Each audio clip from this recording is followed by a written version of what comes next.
SCP governorship candidate in Kogi said Natasha Akpoti wins in court today. As court says, INEC lacks power to disqualify any candidate.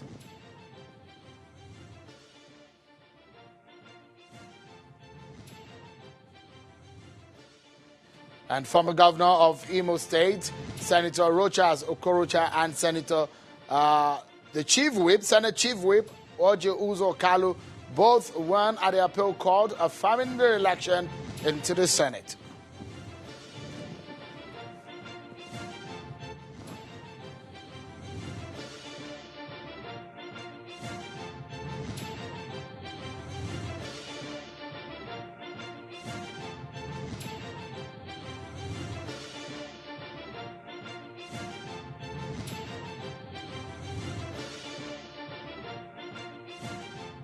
Hello everyone and welcome to the program. This is Politics Today live on Channels Television.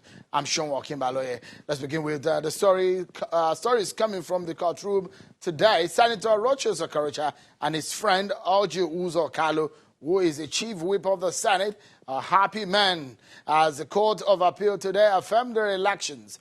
The appeal court sitting in Owerri, the Imo State capital, has affirmed the electoral victory of Senator Okorocha of the Imo West Senatorial District as a legitimate winner of the Imo West Senatorial District election in the last National Assembly elections.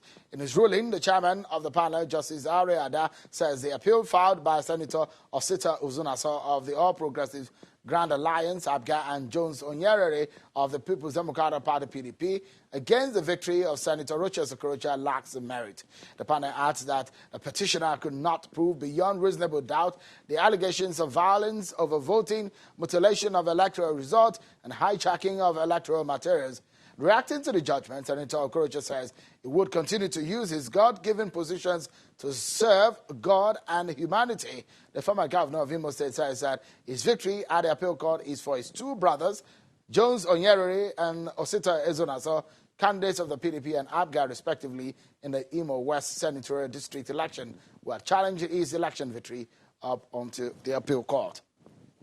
On the other hand, Senator Uzo Kalu also won at the Court of Appeal in Imo State also. The court, in a judgment delivered today, dismissed an application filed by the People's Democratic Party's candidate for the Abia North Senatorial District, Mau Omabua, against Kalu's victory. Reacting to the decision of the appellate court, Uzo Kalu says, quote, "We have been vindicated by the appellate court and we shall continue to sustain our exemplary qualities which are anchored on the ideals of the APC." End of quote.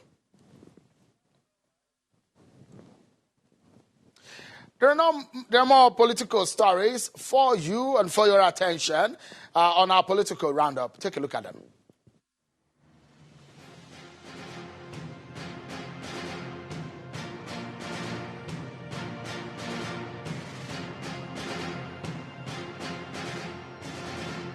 The Inspector General of Police, Mohammed Adamu, has promised residents of Bayelsa State that his officers and men will maintain a high level of professionalism and create an enabling environment for all during and after the elections. The IGP was in the state for a stakeholders meeting. First, paid a courtesy visit to the state governor, Seraka Dixon, at the government house in Yanagua. The governor also called on the force to ensure that the election was not hijacked by criminals. People that are displaced by sheer brute force that has nothing to do with elections. IG, please, the security agencies should not allow that. The All Progressives Congress is challenging Governor Seraka Dixon of Bayelsa State to fly on the airport built in the state, even as the party insists that the governor must account for over 100 billion naira spent on the project. The Bayelsa State governor at his party's final campaign in Bayelsa had accused the ruling APC of playing politics with the airport license for the state. Governor Dixon is accused of saying that he believes President Muhammadu Buhari deliberately refused to grant him license so as not to use the facility as a campaign issue.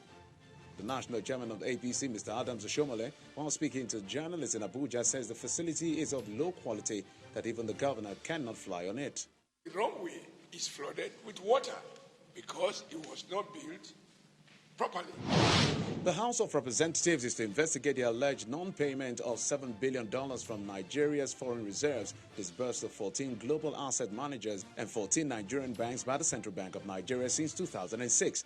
The House resolved to investigate the matter after a motion sponsored by Representative Abubakar Ahmed The lawmakers are worried that after 13 years, the $7 billion foreign reserve has not been repaid to the Central Bank of Nigeria, and there is no action put in place to ensure repayment of the funds.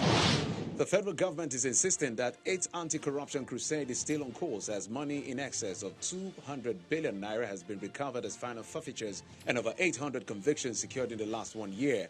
The Minister of Information and Culture, as well as the acting chairman of the Economic and Financial Crimes Commission, says government's efforts are yielding results, but we need stronger collaboration with citizens to be more effective.